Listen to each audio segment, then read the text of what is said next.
بصوا بقى بيرو عاملين لنا ايه النهارده. هي هتيجي تحكي لكم، بس هي زعلانه شويه عشان ايه؟ جايه من عند الدكتور اللي منه اللي بيقول لها انت عندك كسور في القلب، فطبعا حاجه تزعل. فبقى هي جايه زعلانه وبتعيط، بس ان شاء الله يعني ايه هيشفيها ربنا، والعلاج هيخففها باذن الله. احكي لهم بقى يا بيرو انت عامله ايه النهارده.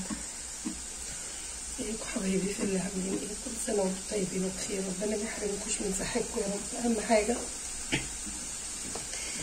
انا جيت قلت بعمل اكل للبنت عشان انتوا عارفين هي الاولاد، عايزه اعمل لها لقمه تقويتها. كان عندنا حته بطه كده صغننه، قلت اعملها لهم هي وجنب بشويه رز بسمتي كده. وخليكم معايا، حطيت دبس رمان وعسل وفلفل اسود ومعلقه كزبره وبصلايه يعني. خليكم معايا ودجاجه ونشوف هنعمل ايه. شويه قرفه وشويه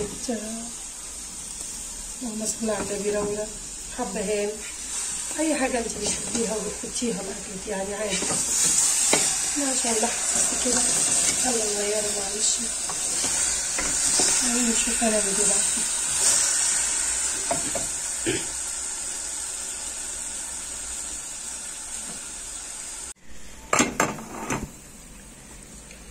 بسم الله الرحمن الرحيم. اللهم صل وسلم على سيدنا.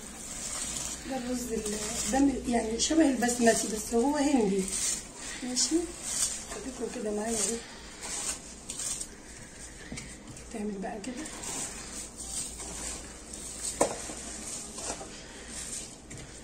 كله في حله واحده.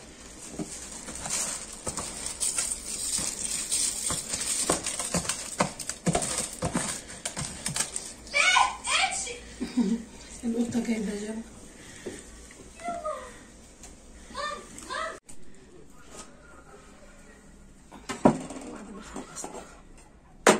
اللهم صل على النبي.